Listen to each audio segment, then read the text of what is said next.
สนับสนุนโดยปตท.พลังที่ยั่งยืน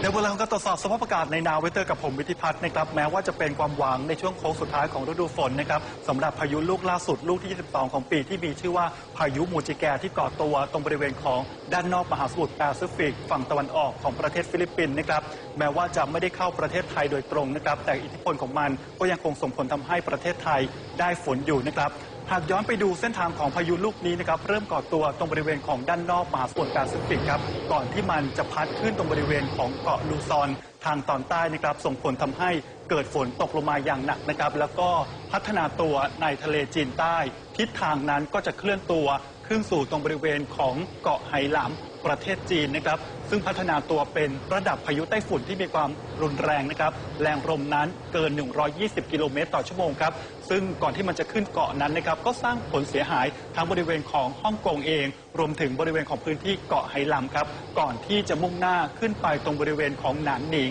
มณฑลกวางตุ้งมณฑลกวางสีจ้วงของประเทศจีนซึ่งถือว่าเป็นแผ่นดินใหญ่นะครับและอิทธิพลของมันนั้นก็ส่งผลทำให้เกิดฝนตกเป็นบริเวณกว้างนะครับ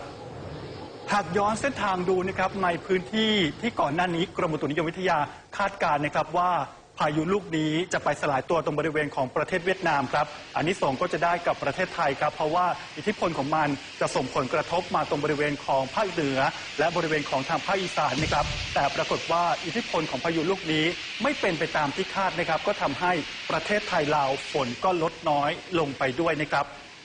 มาดูความรุนแรงของพายุลูกนี้ที่เกิดขึ้นนะครับก็ทำให้บริเวณของพื้นที่ประเทศจีนนั้นเกิดแรงลมที่คล้ายกับพายุทอร์นาโด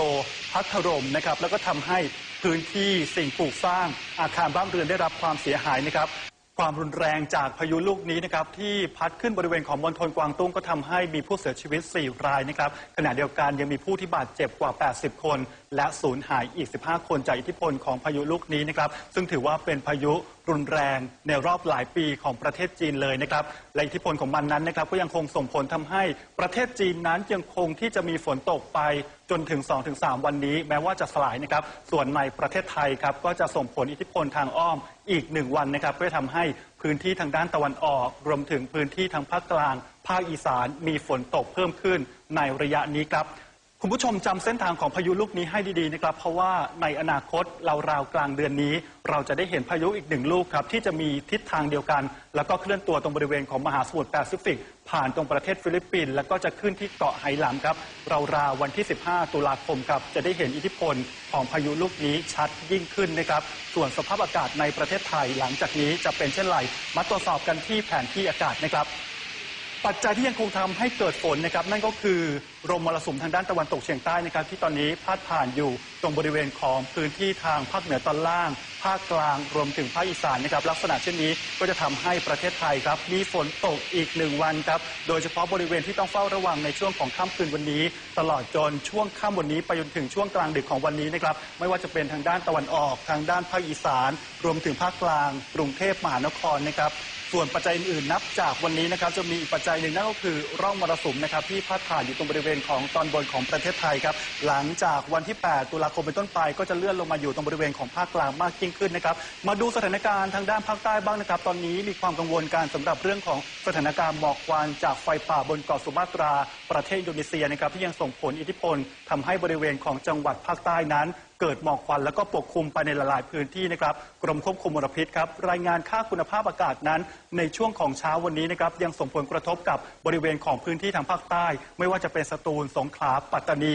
รวมถึงจังหวัดยะลาด้วยนะครับกรมควบคุมมลพิษระบุนะครับว่าค่าคุณภาพอากาศนั้นกระทบกับสุขภาพของประชาชนครับโดยสูงที่สุดนั้นอยู่ที่จังหวัดสงขลานะครับส่วนรองลงมาก็คือที่ปัตตานีครับแต่ว่าตั้งแต่คืนวันนี้นะครับในช่วง 20 นาฬิกาจะมีฝนตกลงมาในบริเวณของพื้นที่ยะลาปัตตานีและจังหวัดสงขลาครับก็หวังว่าจะช่วยบรรเทาปัญหาหมอกควันลงได้ในระดับหนึ่งนะครับและปิดท้ายกันที่การตรวจสอบสภาพอากาศรายภาคตั้งแต่ช่วงค่ำวันนี้ไปจนถึงช่วง 19 นาฬิกาวันพรุ่งนี้ครับ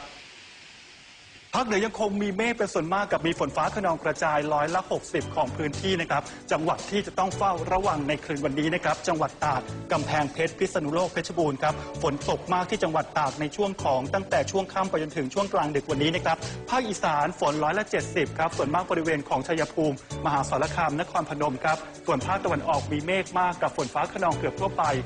70%ของพื้นที่ภาคกลางมีเมฆมากกับฝนฟ้าคะนองเกือบทั่วไป70%ของพื้นที่ฝนตกหนักอยู่กาญจนบุรีอยุธยาสุพรรณบุรีตั้งแต่2 ทุ่มในคืนวันนี้นะครับรวมถึงกรุงเทพมหานครด้วยส่วนบริเวณของภาคใต้ฝั่งตะวันออกมีเมฆเป็นส่วนมากฝนฟ้าคะนองกระจาย40%ของพื้นที่เพชรบุรีประจวบครับปิดท้ายกันที่ภาคใต้ฝั่งตะวันตกครับมีเมฆเป็นส่วนมากฝนฟ้าคะนองกระจาย40%ของพื้นที่ระนองพังงาภูเก็ตต้องเฝ้าระวังเป็นพิเศษนะครับและทั้งหมดเป็นการตรวจสอบสภาพอากาศในNow Weatherครับ